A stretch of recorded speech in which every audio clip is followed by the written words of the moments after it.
Hello, welcome to Dateline USA. I'm your host, Duncan Elkinson, and today I'm here with Jonathan Kirsch. Jonathan is a practicing lawyer.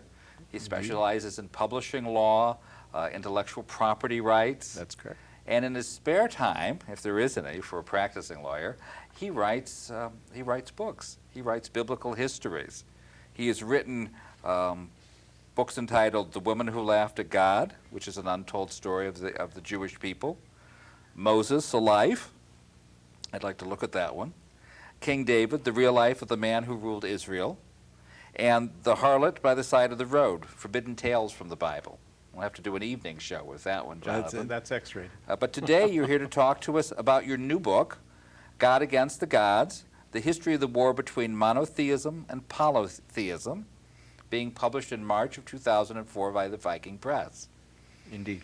When you're not busy doing research, you're a commentator on National Public Radio. You write for the Los Angeles Times. And what do you do for fun? Well, those are all fun, I can say. I've been passionate about writing since I was a little kid, and I'm always amazed that I have the opportunity to see my work in print. That gives me great pleasure. Whenever we have an author on Dateline USA, we like to ask them about the craft of writing. So tell me, where did you grow up? I grew up in Los Angeles. My father was the daily book critic of the Los Angeles Times for about 30 years, and very important influence in my life to see my dad's name, and in those days, a little line drawing in the daily paper, and I'm sure that formed my ambition to write. And as I say, I was in second grade when I first had the conscious idea that I wanted to be a published writer, and spent really my childhood and adolescence preparing for that, aspiring towards that, and began writing in high school. So it's a lifetime study. You went to high school here in Los Angeles? Went to Culver City High School. And I worked, like many writers, I worked on the school paper and the yearbook. And I occasionally still write for the Culver City News. Oh, well, Culver Boy Makes Good is always good news. Well, the first time I ever saw my name on a slug of type was at the Culver City Star News, which was the local newspaper in the 50s. And we had a school tour, and the linotype operator set all our names in type. Now, they didn't print anything with it, but I have to say that was a very formative experience. Yes, well, they still said every high school graduate's name in type. Well, there you go. Even though it's done on a Mac now. Yeah, nobody has lead anymore. And you went to college where? Went to UC Santa Cruz. I was a history major. Wonderful. And law school? Loyola of Los Angeles, here in town. Marvelous. So why, with a busy enough schedule and a family man raising 2 children, you decide to write books on biblical history? Well, I had 2 careers. I was a full-time journalist working in magazines and newspapers until I was 33. I had gone to law school, and in my 30s I decided I would try my hand at it. But I never stopped writing book reviews for the LA Times Book Review. That's my principal assignment as a journalist. I wrote a couple of murder mysteries in my 20s, published murder mysteries. Oh, wonderful. I can't say that that they were great books, but I was excited about them. Did you have a character? Did you have a detective? I did. I had a detective, went to night law school and aspired to be a lawyer. But wore a felt hat? There was he was kind of a shabby, down-at-heel figure who got thrown into the case, kind of a Columbo figure. But what happened was I really emphasized my journalism over book writing, went into law, and then when my kids were in high school and I had a little less, fewer obligations as a father of young children, I found both the inspiration and the motivation to get busy as a writer, and I had always had a passionate interest in the field of Bible as literature, Bible as history, not from a spiritual point of view, but from a historical point of view. I had read widely and deeply in that field. And did your work as a novelist, as a murder mystery writer, help you to bring to life the characters of history? I have to say, the first of the books in the field of comparative religion or history of religion, The Harlot by the Side of the Road, has narratives in it. It's a book that retells 7 tales from the Hebrew Bible, what I call forbidden tales, and tells them in modern dramatic prose. because they are, in fact, very dramatic, provocative stories. And so I definitely used my novelist's chops in writing those chapters of Harlot by the Side of the Road. Now, each narrative chapter in that book has a companion chapter that explores where did these strange, baffling, provocative stories come from? Why are they in the Bible? What were they meant to be? And that's more of the historical and critical style that I bring to my other books. And in the biographies, Moses and King David, Well, do you follow Dr. Johnson's advice that the biographer must live in social intercourse with his subject? Indeed I do. It's considerably easier with the life of David than with Moses. How so? David's life, well, first of all, we have much more source material in the Bible itself. The Bible, I mean, truly, the books of Samuel, first and second books of Samuel, are the first novels in Western tradition. It's quite a story of David. Very dramatic. David very and Jonathan. Lurid, exactly. David and Uriah the Hittite. Yeah, many incidents, many moments of drama, many complications, and that narrative in the Bible is the beginning of a certain kind of storytelling that we would call today novelistic. You might even call it a soap opera. And so my book about David certainly has that narrative arc because the Bible has that narrative arc. Moses is a little different story because his story is not told with quite the same dramatic thrust that we find in the story of David. Yet you make a daring leap in God Against the Gods, and leaving the comfort, if you will, of the Jewish Bible, of the Old Testament, with the wrath of God, flaming bush type of experience, and you even leave Judaism. Well, these are very significant things for me as a writer and as a person.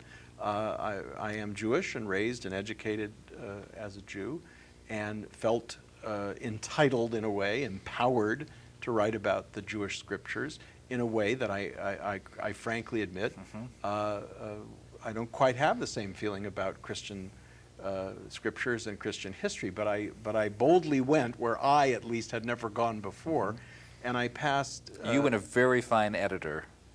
Well, I have a gifted publisher, Claire Ferraro, and a wonderful editor named Janet Goldstein, and they supported my work and have for many years, and helped shape it and improve it.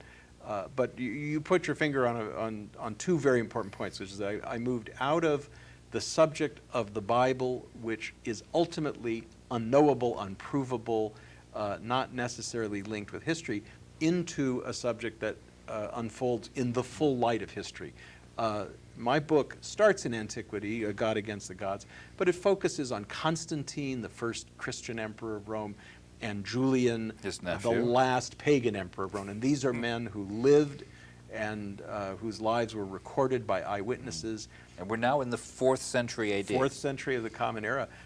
So for me as a writer and a researcher, I went into an entirely different terrain from the biblical landscape to the landscape of human history. And then, of course, I went from Jewish sources to Christian sources at precisely the point, by the way, where Christianity was fully diverging from its Jewish roots. Christianity in its first stirrings was a sect of Judaism. The first Christians were Jews. Yes, and it's a period where the Jewish teams and the Christian teams don't come off looking so good by comparison. Well, there was much conflict and rancor and hatred and suspicion. Unfortunately, as we sit and speak today, all of those old tensions are being stirred up again by Mel Gibson's movie, The Passion. And one of the things gets released the same week your book gets published. By coincidence. And I've said to people, the world that Mel Gibson is depicting on the screen in the 21st century is the world where the war of God against the gods, which is the title of my book, that's where it all starts. And we're seeing the beginning of it. And it leaps ahead some 300 years to Constantine's Rome, 325 CE, you call it. And it's the attempt by Constantine to bring the Christian religion to the forefront. Indeed. And it's Christianity is transformed within the lifetime of a single man and by the will of a single man. It's a fascinating moment in history where one man by decree says that Christianity will no longer be a persecuted minority. It will now be the favored religion of the most powerful man in the world, the Emperor of Rome. This is the height of Roman power. This is now Gibbon, who wrote the definitive work, The Decline and Fall of the Roman Empire, argues that this was not the height, but in fact the decline. But an argument can be made that Rome had reached its high water mark. It was the most powerful culture, the most powerful government, most powerful army the world had ever known. You have a map that shows its power extending as far as England. It was certainly England was a province of the Roman Empire, and now the enemy on the Eastern Front, a traditional enemy, very similar situation to what we see today, was Persia, and the Persian frontier was in what is today Iraq, Mesopotamia. So the place names, interestingly, that figure in my book are place names that figure in the headlines today. And the place and I don't think that's a coincidence. Well, that's the cradle of history. And the place where Julian, the pagan emperor who tries to restore paganism after the death of Julian, he dies in battle with the Persians in the very same turf that American soldiers are fighting and dying on today as we speak. Let's set the scene. What's it like to be a Roman citizen 325 AD?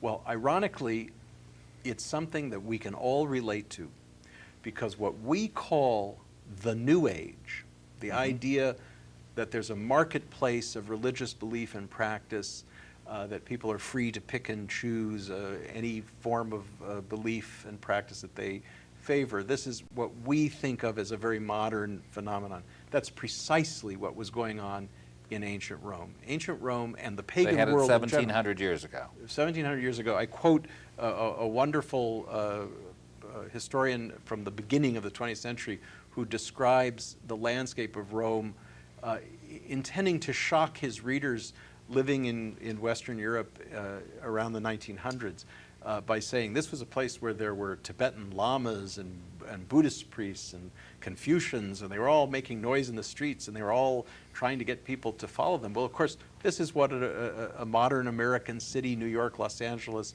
San Francisco, that's the world we live in today, a world of religious diversity and of different faiths competing with each other for the attention and the loyalty of the people around. But how tolerant were these different faiths in 325 AD? Well, this is a major theme of my book. I like to say that my book is about the bright side of paganism and the dark side of monotheism.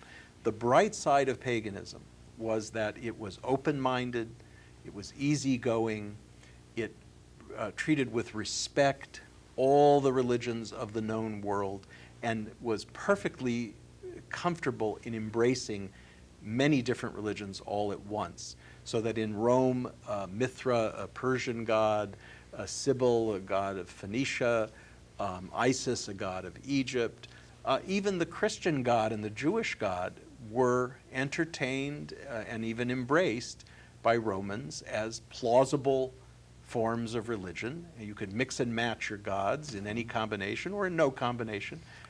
Doesn't this deter civil order and progress? Well, it's an interesting question, because there were moments in pagan history where laws were passed against certain religious practices, but only when they disturbed the public order. The Bacchanal, the feast and celebration in the streets of Rome in honor of Bacchus, the god of wine. It was like Carnival. It was a notorious occasion for rioting in the streets, sex in the streets. And the Roman Senate, for the sake of good order, criminalized the public celebration of the worship of Bacchus. But unless you were doing that, unless you were doing something in the streets and scaring the horses, yes.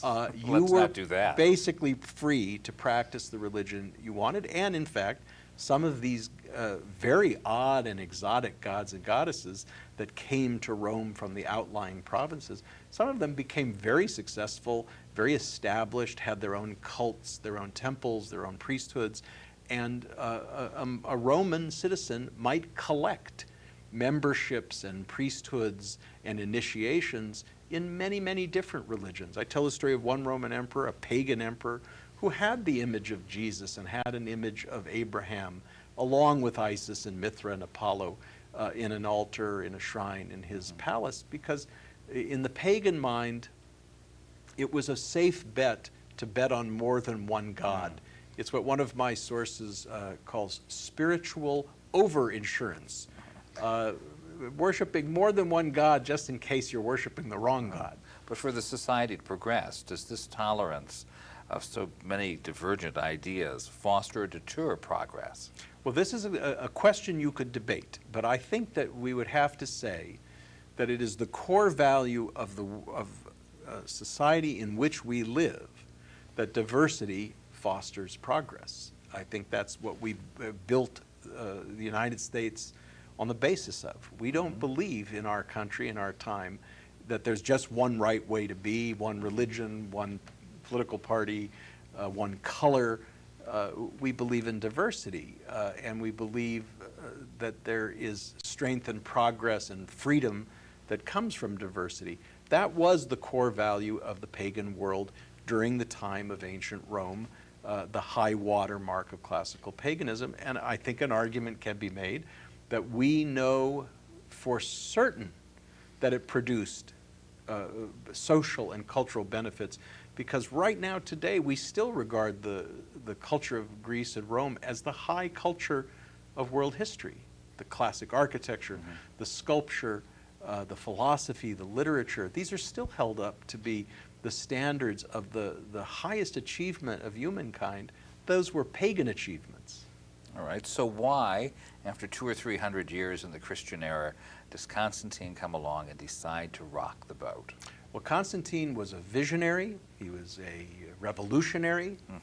He was a willful man. Like many pagans, like every pagan, he had to make a decision about where to focus his loyalty and attention. And pagans, as I say, picked and chose among their gods and goddesses that were available to them. And Constantine daringly embraced as his favored god and took as his champion this newfangled Christian god that had come to Rome from the troubled province backwater of Palestine. And famously, on the night before a battle with one of the pagan generals with whom he was contending to be emperor of Rome, he had a vision or a dream, the sources differ, where he saw a Christian symbol, and he decided that that meant the Christian god had decided to get on his team. And so he painted or marked the shields of his soldiers with a Christian emblem and went into battle, and he won. Now, that was a fateful victory. If you're a believer, you could say, well, he won because God was on his side. Of course, everyone tends to believe that God is on his or her side, but that's what Constantine believed.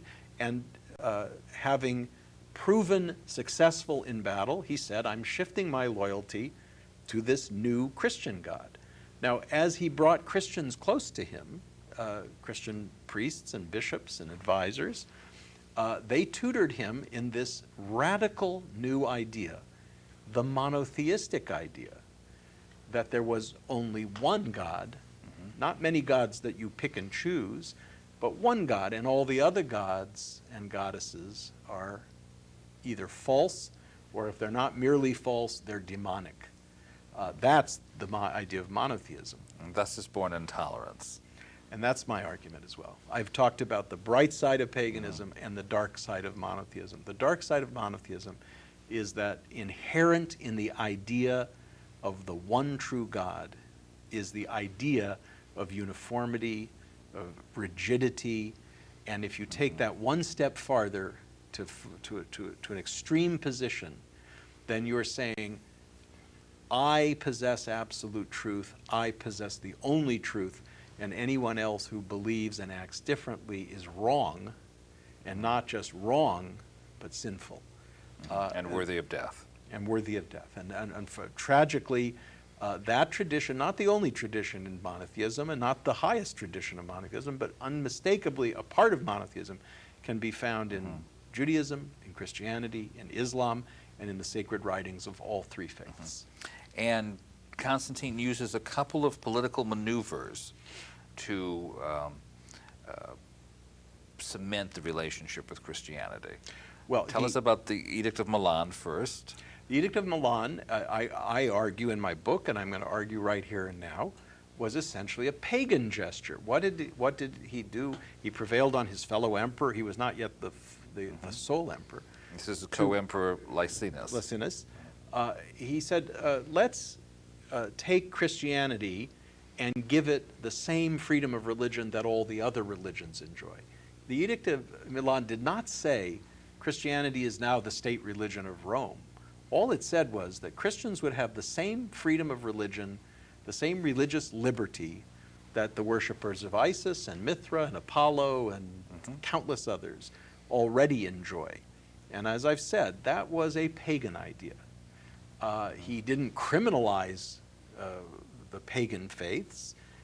He simply decriminalized Christianity. Now, by doing so, he brought them out of the shadows, literally out of the basements. You know, out of the catacombs. Christianity was a secret religion because it was a criminalized religion. To be a Christian was a crime at a certain point in Rome, and by making them legal, they could literally come out into public and be Christians. And of course, they came into the palace and the administration of government and the army and became a favored religion, and that, as it turns out, changed history. Tell us about that summer in 325 AD when Constantine invites the bishops to to join him at Nicaea. The Council of Nicaea is the other great watershed moment in this history. You know, the Roman orator who said, a pagan orator who said, there is no beast so vicious to its fellow creature as Christians are to each other. Because what Constantine discovered was that the very idea within monotheism, and this was present in Judaism as well as Christianity, the very idea that there's only one right way to worship God, only one God, only one right way to worship God, is a big problem if people within your faith community have different ideas about the right way to worship God.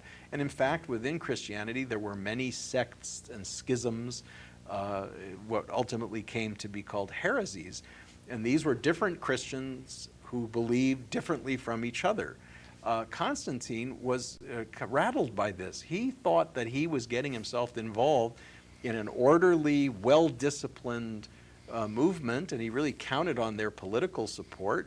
And all of a sudden, he realized that there was a lot of dissension within the ranks. And the Council of Nicaea was really meant to get rid of all that fighting. He marched into that council and he gave a decree to the bishops, get this thing taken care of.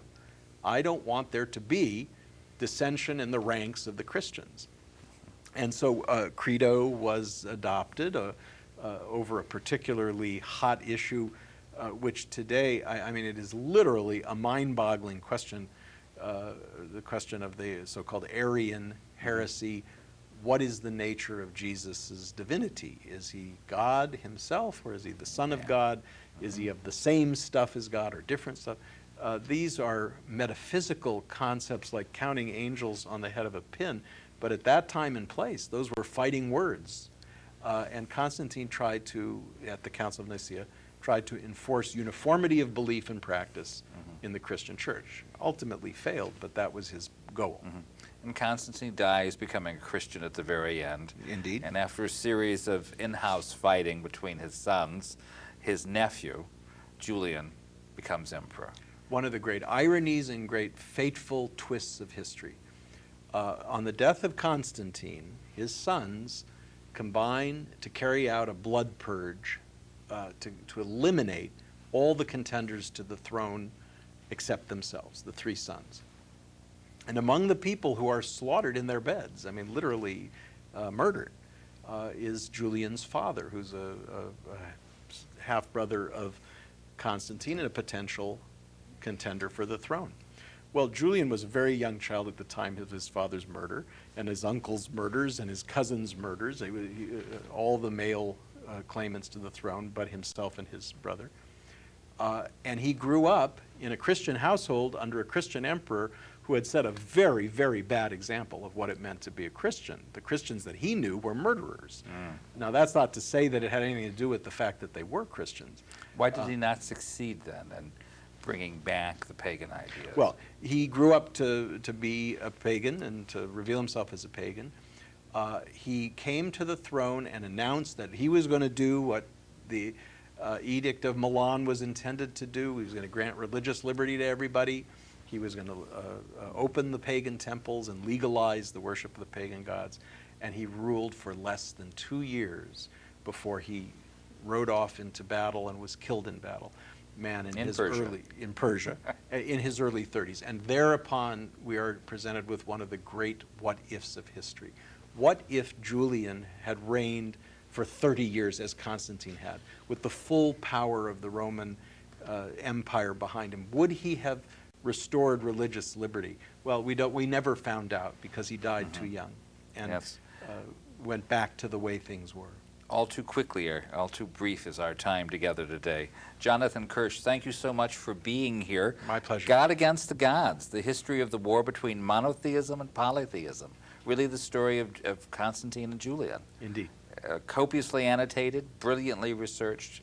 Thank you so much. What's next?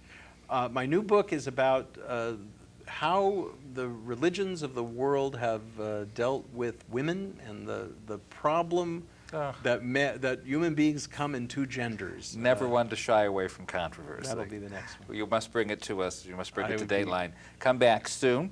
For Dateline USA, I'm your host, Duncan Elkinson. And again, Jonathan Kirsch, God Against the Gods. Be with us again soon. Thank you. I'd be happy to. Yes, I should like to spend more time. It went fast, but I had a great time. And